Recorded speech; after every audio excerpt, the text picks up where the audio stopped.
Wilderness to me is really a state of mind. The wilderness means untouched nature.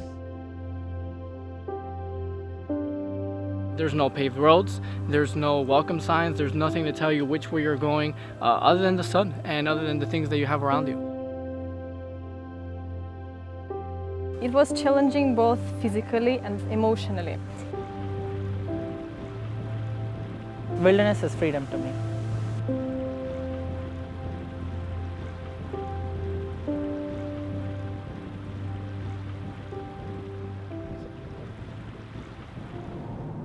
I came up with the idea for the Everglades Wilderness Writing Expedition on my commute back and forth to work. So alligators, you see up here. I grew up in the city. I was originally from Montreal, and I never really experienced wilderness.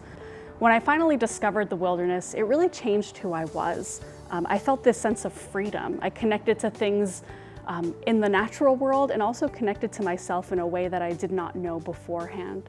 That experience just changed who I was forever.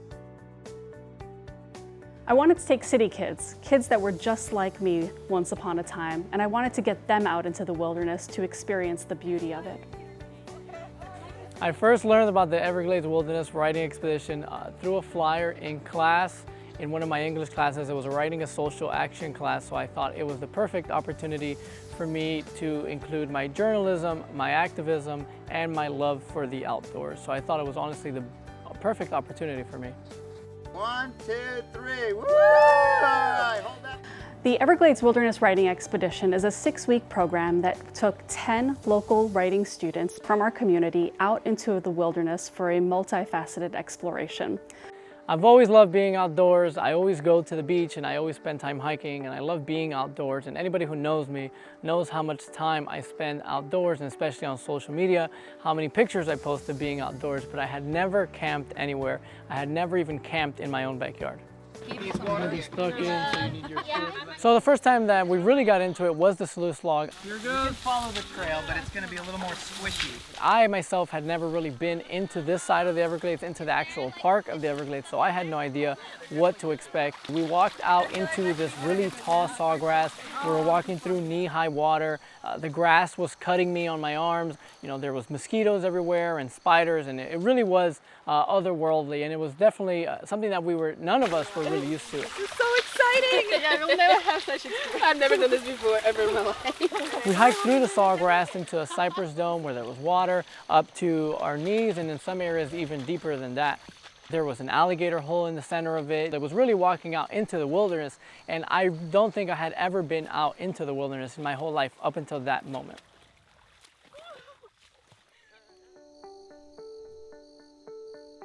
The demands wilderness makes upon us. So Ranger Ryan told us about how it's really important when we get out there to focus on our senses.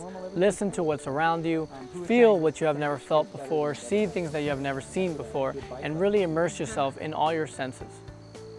We gave students a lot of writing assignments so that they could become connected with the wilderness and start improving their writing skills. We allowed them to have time alone, time to think, time to experience the park, and write all those thoughts down through that process. So it was really nice to write out there, to be able to write in nature, in the wilderness, in a situation where we had never been before, and then write about the things that we were feeling and the things that we were sensing, and what was going on inside of us about what was going around us. We did an overnight trip to Hell's Bay, which was a 4-hour canoe paddle through thick mangroves, giant deer flies, lots of mosquitoes. It was grueling, it was hard. We got there just in the nick of time. The sun had already set. We could barely see the last pole sticking out of the water, the last mile marker to show us where we were going. And if we would have gotten there even 10 minutes later, it may have been a completely different story. They were doing things that they had never done before. They were being pushed beyond their normal boundaries. They were testing new skills. They were really becoming new people altogether. All right, here we go. It was after the canoe trip that I really started to think about that maybe nature wasn't just something that I enjoyed in my recreational time, but something that I wanted to pursue for the rest of my life professionally. Brian was one of the students in this trip that really had a deep connection with the experience. It really changed who he was, and he came to me looking for an additional opportunity, something that would lead to the next step beyond this program. Luck would have it, I had an internship available. The Everglades Wilderness Writing Expedition changed my life. I found out what I wanted to do with my life, and I did it, and I changed my major. I became an environmental major. I came out here, I got the internship, and I wouldn't want to be anywhere else in the world. Anybody want to guess what this is, alligator or crocodile? I didn't really expect any of the students to want to become a park ranger or pursue a career here at the Everglades, but that's just how it happens when you're out in the wilderness. You start connecting with things and you realize it's become a part of you and you want it to be a part of you forever.